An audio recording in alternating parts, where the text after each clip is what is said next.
15 seconds already.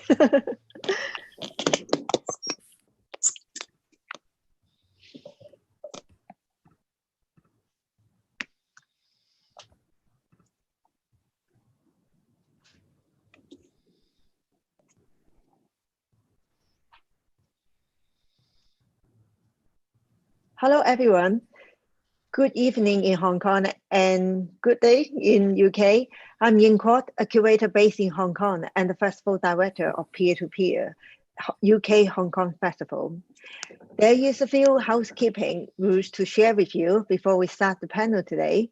First, this session is being recorded and will be added to the Peer-to-Peer website at a later date. And secondly, there is also being simultaneously interpreted into Cantonese. Thank you very much for WMA's support to make it possible. So if you wish to listen to this, please use the select language function at the bottom of your screen. And finally, we actively encourage questions and comment from the audience. You can submit this through the chat function at the bottom of your screen. I will be monitoring this, and we hope to have time to put this to the panel toward the end of the session. I'm now delighted to hand it over to Paul Herrmann, director from Redeye, the Photography Network, and also the Photographic Collection Network UK, and also the chair of this session. So Paul, thank you very much. Hand it over to you now. Thanks so much, Ying. Thank you, Ying. And what a great job you've done with the festival.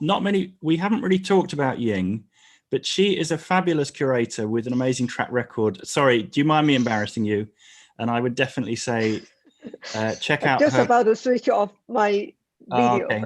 Thank you. Thank you again. Thank you so much. And thank you to the whole festival team. It's been flawless so far. So my name is Paul Herrmann, and it's my lovely job to chair this panel around archives and collections. And I'm actually, as Ying says, the director of the Photographic Collections Network, where we share knowledge and information, and we look at the possibilities of photographic collections. So it's such an interesting job to do. And what I have come to understand very deeply is that if we want to understand our present times and our future, we need to understand our past, our history.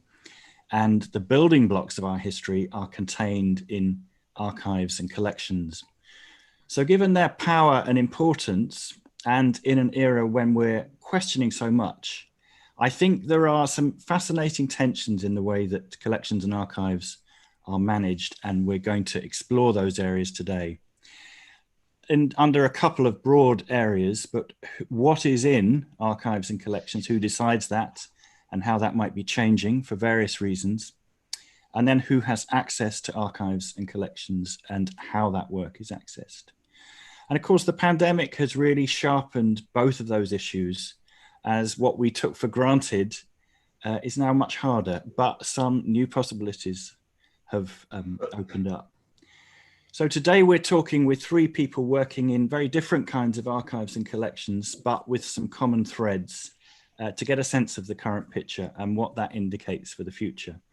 And those people I'll hand over to in a moment to do a presentation, but we have, if you just give us a wave, we have Tain from Asia Art Archive, Stephanie Fletcher from the University of Salford Art Collection in the UK, and Joseph Chen of Videotage in Hong Kong. And actually, I welcome anybody here to just drop your name and where you're from into the chat. That would just be lovely to see who we've got, and it might give you a chance to see who else is here.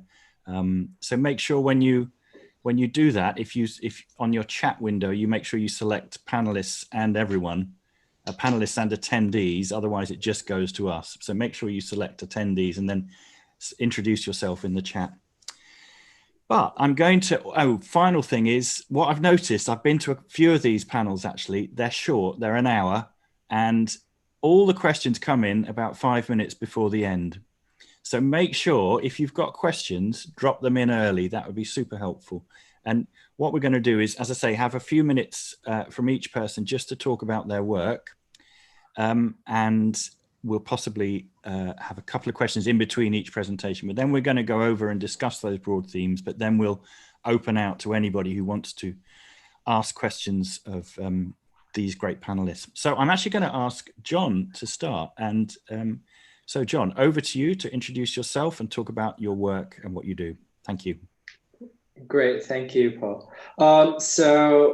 Just to say a few words, I'm John Tain. I'm head of research at Asia Art Archive, and it's my pleasure to join you at the peer-to-peer discussion tonight. Thank you to everyone involved, Ying for organizing it, and to peer-to-peer for doing the whole festival. So Asia Art Archive is an organization that is based in Hong Kong with offices in Delhi, Shanghai, and New York. It was founded in 2000 to basically promote and support research and scholarship in the history of contemporary art of Asia.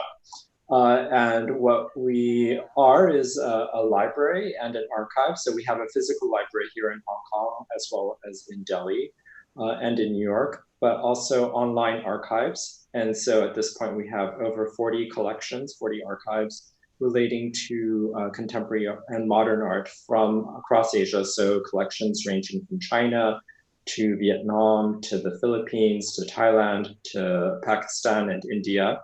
And it's a growing collection. So at this point, there's over 100,000 records. In terms of what we specialize in, even though it's contemporary art is a very broad field. And so there are specific focuses to the collection that look at areas such as exhibition histories or performance, questions of tradition and innovation when it comes to contemporary art, as well as gender being a kind of an area that we are looking at. And like I said, the collection is both physical and virtual, so online. And so people can access the collections either in person by coming to our spaces, or else going to our website, aaa.org.hk, and I can put that in the chat as well. Thank you very much. And I'm going to ask you, you mentioned very briefly your concentration on gender and certain other areas that I think you concentrate on. And that is really, there are some videos to explain a bit more about that on your website, but can you just say a bit about the sort of policy behind that that collection, that way of collecting, in a sense, to put things to, well, you describe it. Yeah. So okay. So yeah, maybe I can go into a little more detail into the motivation for the creation of AAA, as we refer to ourselves. So basically, Asia Art Archive was founded in 2000. One of the co-founders, Su, basically had been a student at SOAS, very much interested in contemporary art. And she noticed that even at the premier institution for the study of Asia and Africa, there was actually very little in the way of materials related to the contemporary. And so in some ways, there was this kind of almost sense that, Asia belonged to the historical, but not really to the modern world. And so, A was really kind of meant to address that lack, that lacuna. But even within the history of Asia, I think there are certain areas that receive more attention than others. That much was very clear. So rather than covering areas that maybe are more popularly known, such as like ink art or something like that, it was really focused on aspects of the contemporary that were maybe more marginal or didn't receive as much attention. So performance and practices that maybe are more ephemeral and less collected was one area. And then gender was something that that really was felt to be an important area for collecting, because even at AA, which focused on maybe overlooked artists, overlooked histories, marginal histories, we ourselves came to realize that there were areas that where much of what we collected was primarily male artists, and so this was a way for us to address that. And so, for instance, in 2018, not long after I arrived at Asia Art Archive, we actually did a project with the Guerrilla Girls, looking at different collections in Hong Kong, where basically, they did a kind of a survey looking at different institutions and what percentage of their collection was of women artists, what percentage of their collection was male artists.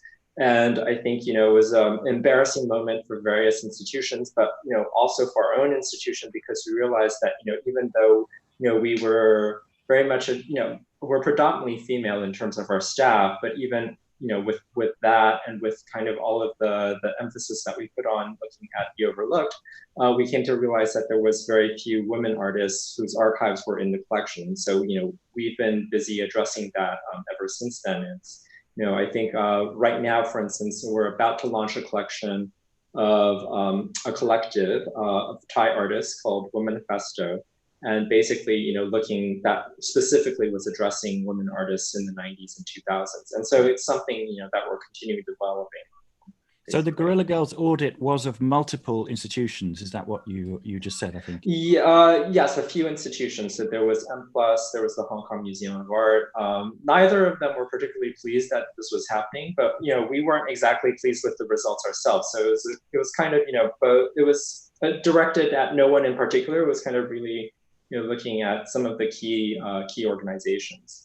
That hints at a subject we'll come back to, which is this question of inherent bias in archives and collections. But I'm going to hand over now to Stephanie Fletcher. Steph, from the University of Salford.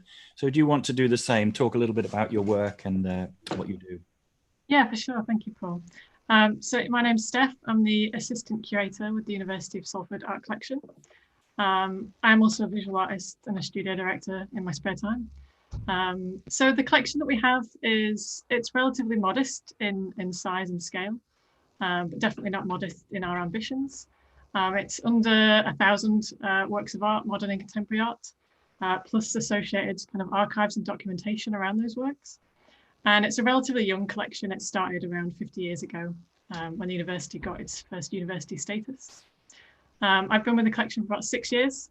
We're a small team, so my role covers a bit of everything, collections care, management and development, as well as kind of curating shows and programs and contributing to teaching and learning. So it's quite a varied collection. It started with kind of print and painting, and now it's kind of, you name it, we've got it, new media, digital, photography, installation. We display work in Salford on our campus and with partners, but also increasingly nationally and internationally. The way we work is always through partnerships. It's really at the heart of what we do. It just maximizes our knowledge, our resources, our expertise. So peer-to-peer is very much kind of in the spirit of that. And increasingly we're working across discipline. So it was really interesting to hear the earlier talk today with Richard Fitton from our Energy House. We're collaborating with him soon on a kind of art meets science project. And we've also worked with psychologists and kind of literature and poetry across our staff and students. I'll just touch on very briefly what we collect and how we collect it. And obviously there's time to go into more detail that as we go. What's quite different about us is that we commission to collect. We very rarely purchase existing works anymore, which I think is quite unusual for a collection of our size in the UK. So nearly everything we do now is new commissions with artists. And that means it gives us the opportunity to work directly with the artists, to work in new directions in their practice or ambitious co-commissions. People kind of love or hate that approach. It can be quite risky. We can engage an artist and not know exactly what we're going to get for the collection at the end. That can throw up some really interesting collecting challenges. But I think it allows us to move in quite an agile way to kind of quite quickly collect the most important stories that happen now. I'll just touch briefly on the themes that we collect. It's across 3 strands. Those are from the North, Chinese contemporary art, and about the digital. The North has always been, that's kind of a historic strand. We're really deeply rooted in our city and in our region. I think it's really important to support the kind of local art ecology without kind of being too inward looking about it. So artists in that strand include Rachel Goodyear, who's included in the online exhibition as part of peer-to-peer. Maury Carlin, Adrian Henry, Heather Glazard, as well as some kind of historic works like Lowry and Vallette. And again, around that North collection, we've also started building up quite a significant archive of artists' materials, documentation, kind of studio ephemera, that kind of thing. The contemporary Chinese strand is definitely the international kind of face and element of our collection. Previous to starting this strand, it was pretty much British, and that's kind of white male British as well. So definitely interested in some of those things that John's picked up on already about gender and those other bits of representation in collections. And that's really a collection that we've been growing. We've now got around 30 artists in that part of the collection, so it represents about a third of our contemporary collecting. And that's artists that are from China, Taiwan, Hong Kong, and the diaspora. So that includes artists like Chao Fei, Lu Yang, Ajiao, and many more. Final one, about the digital. It's been an interest of mine and of Lindsay, who's our curator, for a long time. But I feel like now with the Zoom boom that we're in now and the effect of digital on the pandemic, that's only made this strand even more pertinent. So that strand really looks at what it means to live in a digital age. With that as well, we also really take on the challenge of what collecting digital means. We like to collect what we call the difficult to collect. So that has included works that include code, new media installations, and forthcoming works will engage with artificial intelligence and GPS mapping. And I'd also like to point people to the online exhibition as well. That includes 5 new commissions which will be coming into the collection. It's an amazing range of work, and I encourage you to spend some time with it. But 2 of those works in particular are Danielle Brathwaite-Shirley's Videotage and Sharon Lee's online Google Maps embedded artwork. They're going to be some really interesting challenges to the collection. Thank you so much, Steph. So you make your life quite difficult, but actually 2 things to pick up on briefly. I think we'll come back to that question of the difficulty of collecting certain objects and things, whatever you'd call them. But I think the idea of commissioning, I think you said it's almost totally commissioned work that you now acquire and collect, yeah, which puts you very strongly on the map, on the sort of ecology map. It's not universal amongst collections, obviously, but and it's actually probably still relatively unusual for collections actively to commission and only to commission in that way. But is it something you're sort of comfortable with that path? I know you said it brings up a few difficulties, but I think it also, you're forging a trail. So have you got anything more to say on that side of it? I think it keeps us on our toes. I think it's really exciting. I mean, obviously there's a value to kind of purchasing work from artists and supporting them in that way. But with commissioning, it means we get to start with the artist from kind of day one of the project. And what's really important for us is that is building those relationships with artists. I think that's, especially when you talk about works that are difficult to collect, the longer we can spend with those artists and with those projects from the very, very early phases. That's something we can really develop over time. And, if the final outcome is quite different than what we expected, that's good with us. And it means that artists can explore new directions in their practice and feel comfortable doing that. And especially, the way we work with different partners, it means that we can bring a lot more kind of expertise and knowledge and different questions kind of to that artist as part of their practice. Great, thank you very much. And finally, over to you, Joseph Chen. If you want to, Joseph, if you want to introduce yourself, and I believe you have some pictures, amazingly. So we're ready to share screen. Over to you. Yeah, let me share my screen first.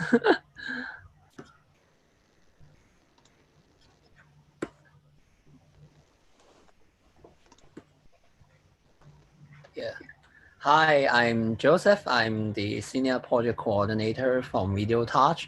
Videotage is a media art organization based in Hong Kong, and we are founded in 1986. As we are one of the oldest art nonprofit organization in Hong Kong. And our our Videotage media art collection was officiated in 2008, and the first intention that why we start the collection is that because we have a long history that over 20 years we have organized many programs and stored many analog videotape in our space. Therefore, we found that there is a need that we need to further preserve this kind of analog video tape, because usually like VHS, this kind of analog video tape, they had a expiry date like around 20 years. So we found an urge to further preserve and digitalize and have a more organized way to collect this kind of video. Therefore, we will start to digitalize our video and make it into a collection and try to represent the the history of our organization, as well as the history of the media art in Hong Kong. And we also want to start the collection to give a perspective and for the Hong Kong, the art education, because which is very important for the student and also the scholar to study about the media archaeology and the history of Hong Kong video art.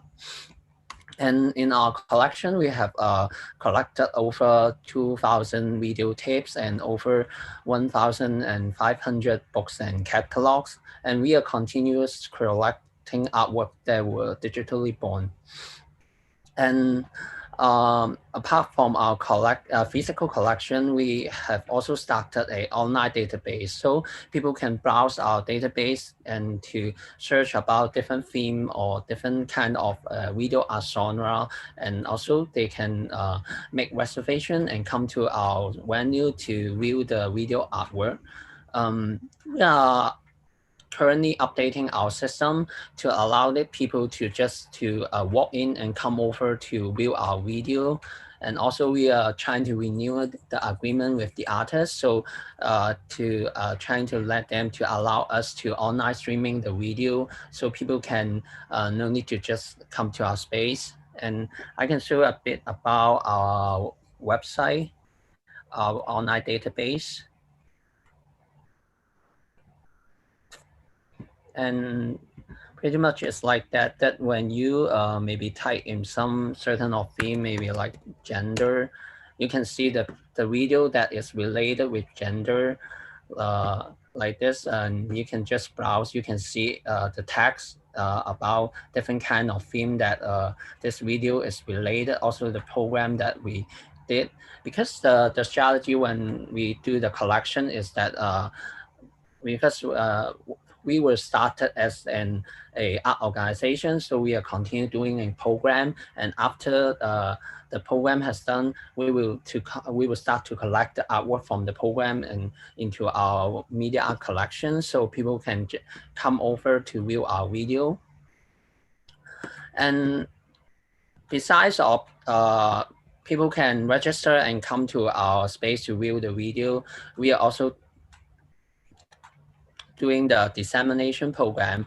Like we have the collaboration with different kind of institutions like Art Basel, and we did a collaboration with MOCA Taiwan, and to have a history to compare the history of video art in Taiwan and also Hong Kong. And we also have collaboration with GoTech Institute, have the collaboration and also the showcase the video from Berlin and as well as Hong Kong. And we also did with some music festival like Cockenfab. So we are showcasing the video alongside with the music. And apart from the dissemination program, we also did the education program that we will come to the primary, secondary, and university and do some screening lecture and showcase the video and also introduce the history of the video art in Hong Kong, as well as we are welcome they to come to our space to doing the screening lecture as well. And our collection now, we are mostly about the video artwork in Hong Kong, but we are also expanding our artwork from the Hong Kong to the region to the Greater China, that we have appointed two curators, one from China and another one from Taiwan, to collecting artwork. And now we have collected around 100 artwork from these two regions. We are also thinking about to expand the collection to the diasporic region, maybe like Macau and also Malaysia and also Singapore. And yeah, this is pretty much about our archive. Yeah. Thank you very much, Joseph. That's super. So if you've just joined us, a few people have come in a little bit late. So just to welcome you to this panel session as part of Peer-to-Peer UK Hong Kong Festival. And we're talking about archives and collections with three collection stewards stroke curators, and we're just about to, we've heard from all of you now, so that's great and super helpful. I think I wanted to come back to, first of all, this the question of policy, collecting policy. And certainly when you talk to some curators, they just say, there's a policy, that's it, we follow it rigorously. But talking to all of you, there's a lot more personal sort of latitude to collect and acquire. And I think that's fascinating, and that can possibly address some issues that you see as important, but it could also, moving away from the policy, might be storing up trouble for yourself later. I don't know if anybody wants to talk about that side of things now. John, I know you have mentioned that a fair bit in some of the your organization kind of came out of emerged from a situation where you felt there were missing things that weren't being collected and acquired. Oh, you're muted. Just unmute yourself. So as I mentioned earlier, I mean, Asia Art Archive did begin out of the impetus to really address a kind of a felt need to provide resources for people who are interested in contemporary art of Asia, but didn't have a good place for that. And so it began with a very kind of basic just accumulation of a library, to build as much of a collection of books for people to do that kind of basic research as possible. And then after that, I think, there came various collections of archives relating to artists, curators, sometimes to exhibitions or projects, organizations, different art spaces across Asia. And so, those came in kind of sometimes individually, sometimes they were proposed as a kind of a cluster. So one of the earliest projects that Asia Art Archive developed was something called Materials of the Future, which was a large kind of research project looking at the development of contemporary art in mainland China in the 1980s. And so that, involved interviewing over 100 individuals who, we felt were important voices in the development of that history. But then also, that led to the collecting of archival materials, or digitization anyway of archival materials. So this included, artists such as Zhen Tain, who was very involved in fostering and teaching many of the younger artists. As well as someone like Zhang Peili, who was one of the kind of really earliest video artists in mainland China. And so, through those collections, that kind of created a base for building the collections. There are other circumstances, so when we first did began to work in India, so our researchers there, Sabiam and Sneha Raghavan, the first collection they worked on was Vivan Sundaram and Geeta Kapoor. And so, it was kind of thinking about who are people who really not only were important figures in and of themselves, but whose archives reflected a larger context or kind of community of people. And so, these figures whose archives we digitized, they really kind of were part of this larger community, larger network. And so this, allows for a kind of a perspective or window into a larger history, as it were. And just for you and Steph, is there, if you've got something that you want to acquire that might go against the policy, might ruffle a few feathers, what's the process for you both? Do you just go ahead, or do you have a sort of panel that you have to convene to talk these problems through? Steph, over to you for now.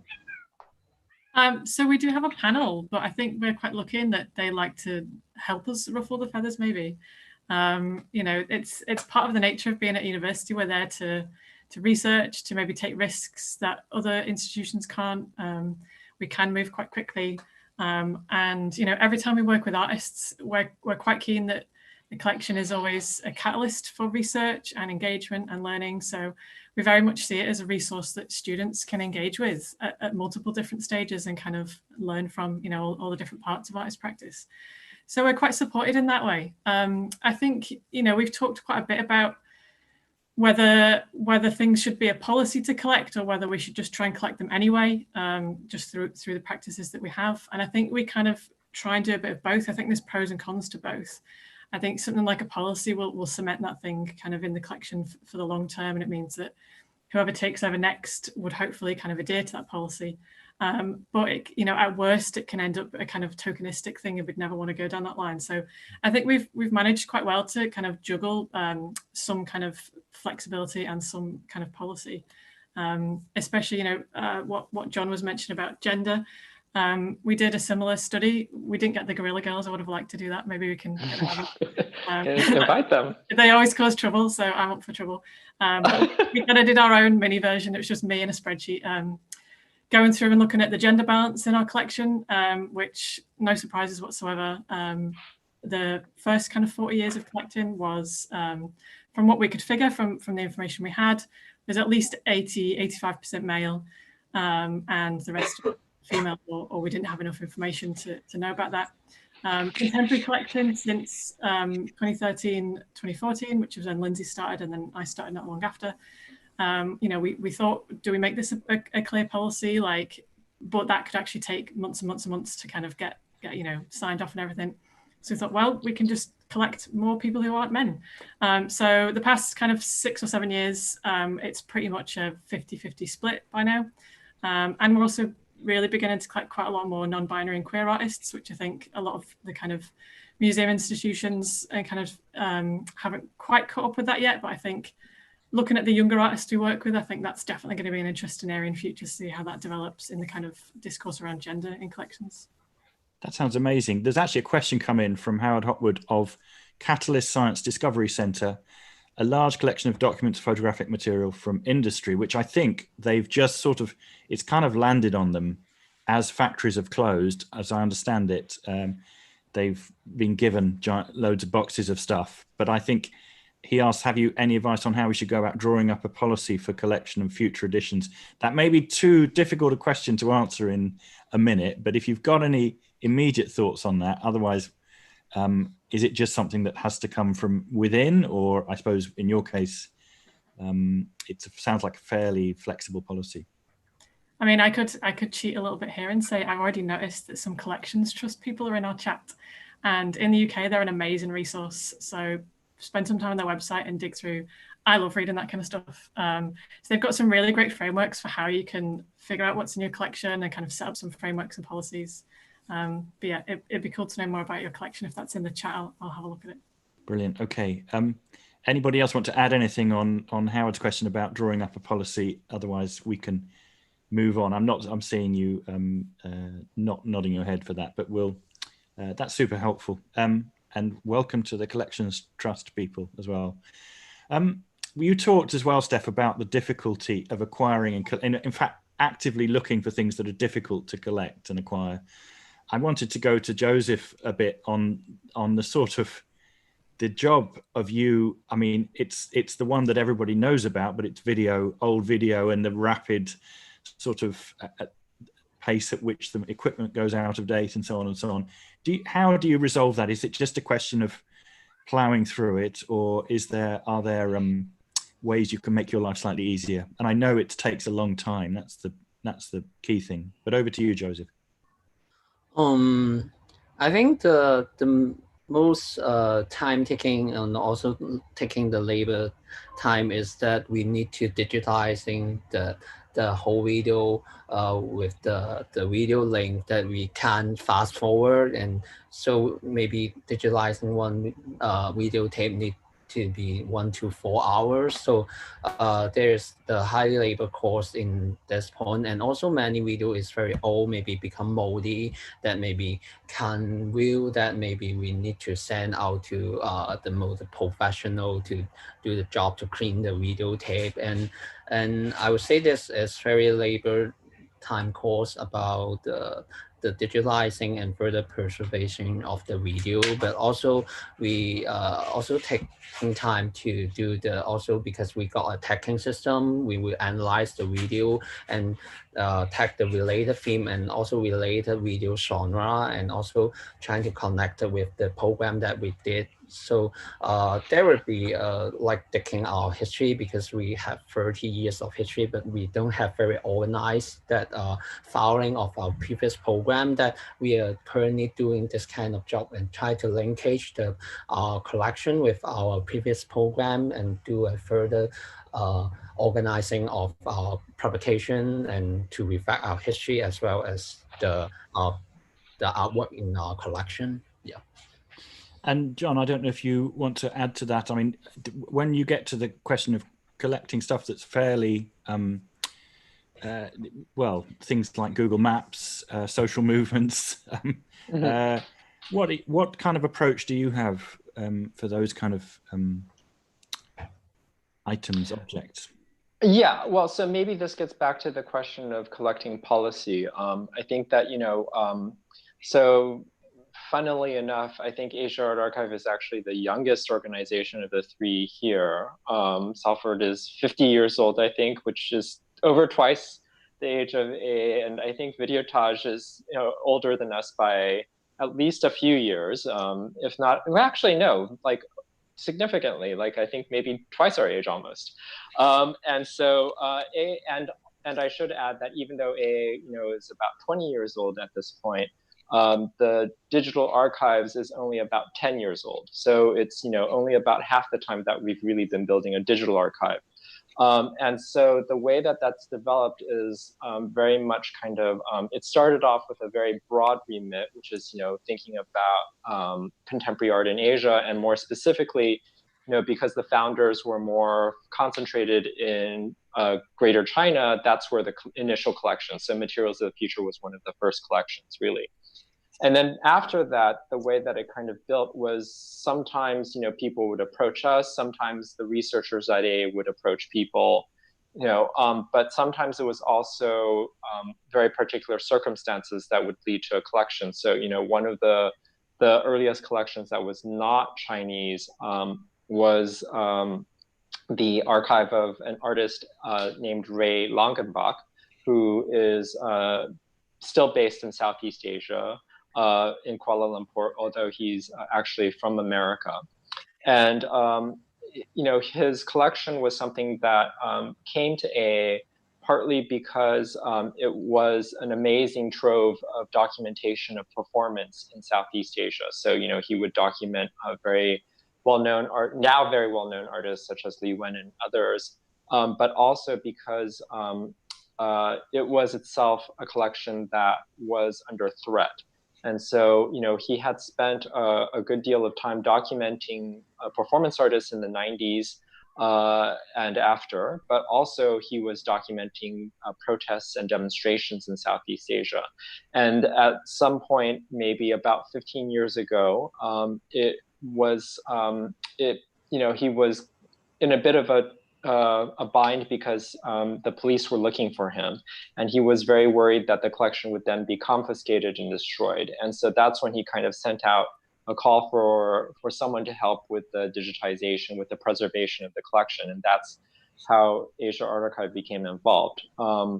So sometimes it is the case that the collection grows through what is already there, and then we think about how it can kind of develop organically. So in the case of the China collections, we had this artist, and that artist was part of that network, and so why not build on that? But sometimes it's also, there's a very specific need or specific urgency to the collection. But even those collections, can then kind of create other occasions or other opportunities. So Ray Longenbach, as I mentioned, was someone who worked with documented a great many performance artists across Southeast Asia. And one of them was Li Wen, who is very well known as a performance artist in Singapore. And in some ways, we are now working on Li Wen's archive, and that was kind of made possible not only because Li Wen's archive was available for us to work on, but also because we already had this context within the collection. And so what happens is, we let the collection, the context provided by the existing collection, determine, like in some ways, what else would make sense, for our collections. Thank you. I don't know if Steph, did you want to add something there? Were you waving or just agreeing? I wasn't mainly agreeing, but I did want to ask a quick question about because both your organisations, but Joseph in particular, you spend a lot of time getting stuff online, and I just wondered about well, if you could talk about that process and about how your audiences are different, like especially during the pandemic now. There's been this rush for collections to get everything possibly online.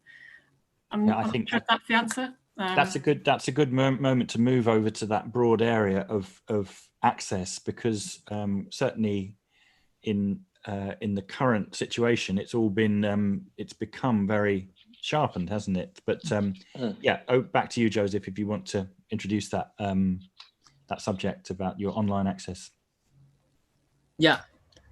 Regarding the online access, because we are now only available for the database to available online, because in our the agreement that we signed with the others, that is only the one point they can just come to, the audience can just come to our space to view the artwork, but also we are renewing our agreement to allowing online streaming. But we also have some worry that because what we collected usually is artwork, not just not archival material, and some of the artists, their artwork may be available for sale, that they may be not willing to just streaming their artwork online. So there is one of the concern that when we think about if we need to doing the online video, and also they may have the concern that people maybe can they cannot download it, but then maybe they can screen record our video. That is some of the concern that we are still developing our system, that to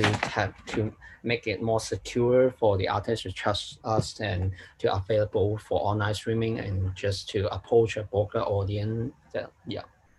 I think that brings up an absolutely critical aspect, which everyone who's here will know about, which is a question of the sort of the levels of access that the work has. And I know, John, you talked about some work that you have where, I mean, there's obviously questions of confidentiality and privacy and copyright and sort of perhaps political reasons why you might not want to put work online. But talk a bit about how you respond to that dilemma, because I think in a way, sometimes I feel that some of the funders have been a little bit crude in this regard, and they sort of insist on work going online if it's to be digitized, but there's a value to digitizing material without necessarily putting it online. But back to you, John, on that. Yeah, so I think that, one of the things that is very much kind of on people's minds right now is how to make materials accessible. And that's something we definitely try to do at AA, I think, as at many other organizations. But one of the things that we have to be mindful is that there are number one, questions of copyright and privacy. And so sometimes some material doesn't make sense to put online, either because the maker, the copyright holder, doesn't want that to be available online, or because it's just simply of a nature that it shouldn't just be shared for privacy reasons, right? But then there can also be political contexts and sensitivities, so that it may not make sense for something to be online. One more recent example is, currently, or at least in the last couple of years, there have been issues around the Kashmir region in India and Pakistan. And because of those sensitivities, some of the material that relates to an artist from India whose archive we have collected in Nilima Sheikh, she felt that maybe that material would be best kind of taken offline, at least for the moment, just simply because it could create problems for her. Not that she would necessarily get into specific trouble, but she just didn't want to have anything kind of in an already kind of inflamed situation, and you could never tell what gets used. This is a point that often also gets raised by particularly the mainland Chinese donors of the collections, because they partly why they work with us is because we're an independent organization that's not affiliated with a state government. And certainly the mainland Chinese government is not something that avant-garde artists in China would be willing to kind of entrust with their materials. But I think that because we don't have any particular allegiances, they feel like they can give us the material, or we can work with it, and that we would understand that, you know, in certain instances, maybe this material, you know, in the wrong hands could be used as kind of, you know, evidence against someone for whatever reason. I mean, you can look, you know, at the way that just fairly random information can be used against people for things. So, you know, that's something that we always have to be mindful. And I think that's maybe something that isn't so obvious to people working in a kind of a Western European or North American context, where the idea is that, you know, you want to make as much as available online as possible because, you know, information should be free. And I think what, you know, we have to be mindful of is information can actually also create problems. Thank you. That's such a good point. And I think the previous session about climate change, I heard a statistic that in 5 years' time, something like 20% of our global energy will be spent on the cloud, preserving the cloud. So just that side of it is another sort of runaway train heading towards us. Steph, I don't know if you wanted to add anything about that aspect of your work. A couple of things. I've kind of got a point and a question to throw back. Well, my question for Joseph and John is whether actually, do you have any artists that resist digitization? Because I know that you've both worked with kind of ephemeral practice or performance or video. So firstly, there's that kind of issue of whether they want their artwork to be transferred off a video or, you know, because maybe that's integral to the work. So is there any resistance in terms of the transfer as well as the getting it online? And then the other thing I just wanted to throw out from the collection side of things is we are interested, I mean, for our own collection, we found it quite difficult to get things online just because of capacity issues and you know, everyone's kind of overwhelmed with the amount of stuff online anyway, so we want to kind of do it in a meaningful way. But a recent project that we put out this year, well, it started last year and went online this year, which I'll chuck a link to in the chat, but is the Open Music Archive project. So these were some artists that were, copyright was integral to their practice and their work. So it wasn't something that we just had to figure out afterwards. It was kind of a part of their work. And increasingly, I'm seeing artists that are kind of more aware of that in earlier stages of their work rather than finishing it and thinking, right, what kind of copyright can I stick on this? So they worked with us to produce a film commission, which was exhibited in a kind of gallery setting. Then it was posted out to, there's a lot of participants. It was a big participatory music project. Everyone got a copy of the film, posted out on a DVD, which is a kind of nice physical thing. We got a kind of collection copy, but it's now also online and it's on a Creative Commons 4.0 license, which means that anyone can take it, download it, and then not just keep a copy, but people can remix it, chop it up, re-upload it. And I think that's a really interesting gesture that I think is becoming more apparent in artists' work. And I know, Paul, you'll know about this with photographers, that people are getting more interested in copyright, not just as something to be figured out afterwards, but something that's kind of really embedded in from kind of the early stages of practice. Yes, quite. Think 50 years ahead, somebody told me 50 years ago. No, not quite that long. John, Joseph, did you want to respond to Steph's question about, and Joseph, perhaps in particular, because I know you said that you don't put the actual works online as such, but how the artists feel about digitization? I think I would say that because I mentioned in the introduction of this talk that I say that when we first, the intention we start the collection is because we have found an urge that the videotape will be expire and deteriorate. So that therefore we start the digitalization. I know that the digitalized version is not the same of the video, because the analog video usually use the scanning light, the texture is very different from the digital video, counted by the pixel. But because the expiry problem that we found a need to digitalize them, and also we found that it's not just about we digitalize them, they will can be survive forever. Like many video format, they will continually expire, like the Flash player that will, the Adobe won't support it until till this year. So there is a need if we got some video file that in that kind of format. So I think the process of digital preservation need to be continued, because if we want to keep the the artwork and all the archival material to continue pass on to our future generation, even that is not perfectly the same as the original one, but there is always a need to do that. Yeah. Thanks.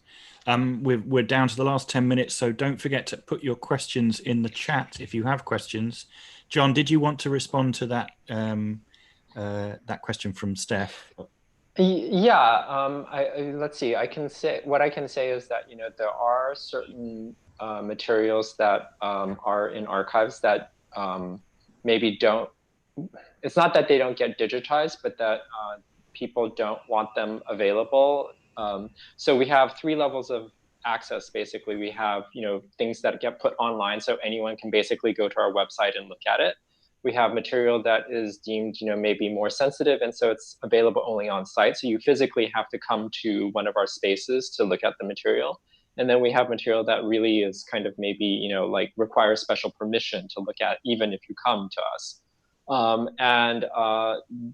There's sometimes, material that maybe was documentation made either because it wasn't explicitly with the idea that it would be ending up in a public type of context like a archive, or maybe because the person who is being documented thought it was just kind of a private, like for private purposes, a conversation, and they were willing to say things to the person recording, thinking, oh well, this is just for this person's ears, and not really, oh, anyone can come and hear what I said about that other person. And maybe, I don't really want other people in the world to know this is what I think about that other person. So, it's not so much about the materiality of the work per se, it's more about relationships and contexts that maybe, are meant more for just specific ears, specific listeners or viewers. Yeah. I remember we did a survey of photographers asking them what they wanted to happen to their archive, perhaps after they died. And actually 2 of them said, burn it all, destroy it all. So, yeah. And, it doesn't happen, does it? I mean, sometimes, our big enemy with photo collections is the skip. It's a very tempting choice for heirs and relatives when they're faced with clearing, sorry to get gruesome, but clearing somebody's studio or office after they've died. And I think it's a fascinating question that we don't have time for. What I'd like you to do in the last 5 minutes, though, is to just think a little bit about the future and look forward and think about what you're doing to safeguard the work you're doing for 100 or a few hundred years, perhaps, and what you might where you might like the collections and archives to be in 100 years' time. So if that's not too vague a question, I'd love you to reflect on, and perhaps some currents that you see.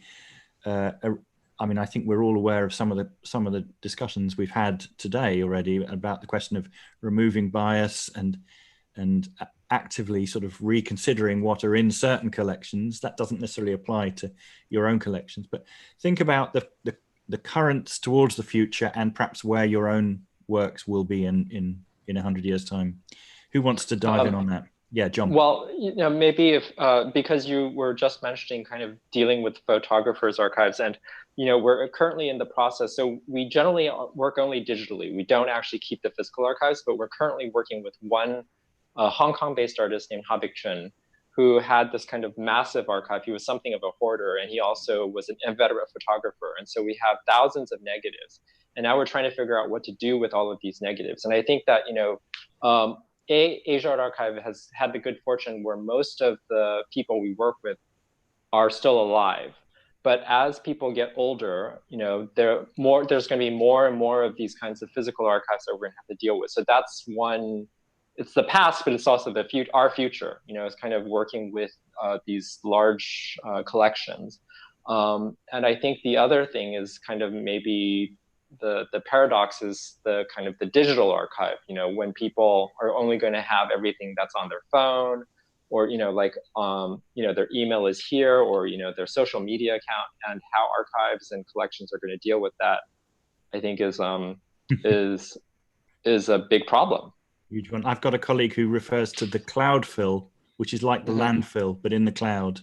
So in terms of stuff being shoveled into the cloud that's below the surface, we'll never see it again. Steph or Joseph, do you want to respond to this question of the future? No. Yeah. Go on, Joseph, you jump in. Go on. Because I think that the political situation in Hong Kong now that it changed very rapid, and we are still observing it because many of our videos have a concern or responded to the political movement in the late 80s in China, and also the handover of Hong Kong, and some political resistance. So we did have some concern that maybe the material will become very sensitive in the future, because we still don't know the bottom line of the government, that what will infringe the law. So we are still thinking about how to move the collection to a safer place, that maybe on a cloud, but we still have a worry that maybe the commercial company maybe allow the government to do some censorship of our collection on their cloud. So we are still observing the political situation and see how will change it, will it affect our collection, and yeah. And just very briefly, Videotage as an entity, is it in trust? Is it guaranteed to survive? How does that work? Yeah, we are a charity that we mostly receive funding from the Hong Kong Art Development Council. Yeah. So it's you know, I think that is an issue for, and certainly I've spoken to people, the first thing they've done is set up a sort of robust kind of legal framework in which to allow works to continue to exist. Steph, do you want to respond to the future question? Yeah, for sure. I think actually reflected on some of the earlier discussions that have happened during this festival. There's been a lot of talk about this idea of community and who that is and who the art's for, and maybe that sometimes there's a disconnect between who the kind of arts professionals are and the curators versus the community. And I'm always a bit uneasy with those dialogues when it's kind of like, you know, what is that crossover? So I don't know how it would happen, but 100 years time, I'd like to see that those things to cross over more, so that speaking like from like public collections point of view, for the public to recognize that these do belong to the public. Like I love to go in a gallery and think, actually, this is all technically mine. You know, people make collections, and I would really like to see a shift of like people feeling a sense of ownership and connection to collections and how we develop them. That's such a good point. And I think we've talked earlier as well about the various kind of what you might call people's archives. There's archives of the people that was referred to. There's living memory here in the UK, and projects like that, so archives, quite small independent archives, can get on the map, and we just see that process of mapping as kind of really important as well. So as a sort of big part of what you're talking about, Steph, which is this sort of public sort of side of things. So I think are we out of time, Ying? You're sort of here, you've appeared by magic, and I think it's you know, alarms are going, so I think it could be the moment where we have to finish, but is that right? Yeah, thank you so much. It's such an insightful discussion. Thank you, Paul, sharing on it. John, Steph, and Joseph giving your personal perspective into collecting and archiving, as well as sharing what you have done. I really believe art actually has a very unique role in preserving our life experience, telling the story and capturing the emotion or challenge of our time. And tonight, you guys really assuring me that in many ways that you have trying to do and trying to achieve. Thanks a lot. Yes. Lastly, before we close this session, I'd like to take a little moment to do advertising. Tomorrow going to be the last day of our panel discussion. I would like to encourage all the audience to attend tomorrow's panel discussion about working it online. That is a really timely discussion and respond about what we are doing now in the festival and what we have experienced collectively in the last few months. And following with this, there will be a closing session that is a chance to meet the artist, speaker, and some festival partner who are actually the nominator and the real curator behind this fantastic and diverse arts program. So thank you everyone for joining us, especially to our panelists for such a fabulous discussion, and hope to see you all tomorrow again. Bye. Thanks everyone.